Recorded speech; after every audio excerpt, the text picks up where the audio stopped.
Hi മക്കളെ, എല്ലാവർക്കും നമസ്കാരം. എല്ലാവരും നല്ലപോലെ ഒന്ന് ശ്രദ്ധിക്കുക. അതായത് ഒരുപാട് ഇന്റർവ്യൂവിനൊക്കെ ചോദിച്ച് കണ്ടിട്ടുള്ള ഒരു അഡ്ജസ്റ്റ്മെന്റ് എൻട്രി ആണ് പ്രീപെയ്ഡ് എക്സ്പെൻസും അതേപോലെ തന്നെ ഔട്ട്സ്റ്റാൻഡിങ് എക്സ്പെൻസിന്റെ കേസിലും എങ്ങനെയാണ് വരിക എന്നുള്ളത്. അപ്പോൾ ഇവിടെ നിങ്ങൾ മനസ്സിലാക്കേണ്ട ഒരു കാര്യം എന്താണെന്ന് വെച്ചിട്ടുണ്ടെങ്കിൽ, ഈ പ്രീപെയ്ഡ് എക്സ്പെൻസ് എന്ന് പറഞ്ഞാൽ നമ്മുടെ ബിസിനസ്സിനെ സംബന്ധിച്ചിട്ട് ഒരു അസറ്റാണ്, കറണ്ട് അസറ്റാണ്. അപ്പോൾ ഔട്ട്സ്റ്റാൻഡിങ് എക്സ്പെൻസോ അതൊരു ലാബിലിറ്റി ആണ്, ബാധ്യതയാണ്. ഔട്ട്സ്റ്റാൻഡിങ് എക്സ്പെൻസ് ഒരു ലാബിലിറ്റി, ബാധ്യതയാണ്.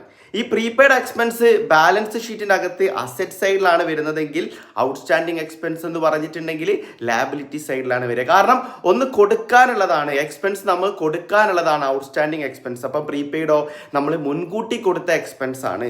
അപ്പോൾ ഇവിടെ പ്രീപെയ്ഡ് എക്സ്പെൻസ് വരുമ്പോൾ പ്രീപെയ്ഡ് എക്സ്പെൻസിനെ ഡെബിറ്റ് ചെയ്യുന്നു. ഇനി പ്രീപെയ്ഡ് എക്സ്പെൻസ് സെറ്റ് ഓഫ് ചെയ്യുമ്പോൾ പ്രീപെയ്ഡ് എക്സ്പെൻസിനെ നമ്മൾ ക്രെഡിറ്റ് ചെയ്യുന്നു. നേരെ ഓപ്പോസിറ്റ് ആണ് ഔട്ട്സ്റ്റാൻഡിങ് എക്സ്പെൻസ്. ഔട്ട്സ്റ്റാൻഡിങ് എക്സ്പെൻസ് വരുമ്പോൾ ക്രെഡിറ്റാ ചെയ്യുന്ന ഔട്ട്സ്റ്റാൻഡിങ്ങിനെ, അത് സെറ്റ് ഓഫ് ചെയ്യുമ്പോൾ ഡെബിറ്റ് ചെയ്യുന്നു.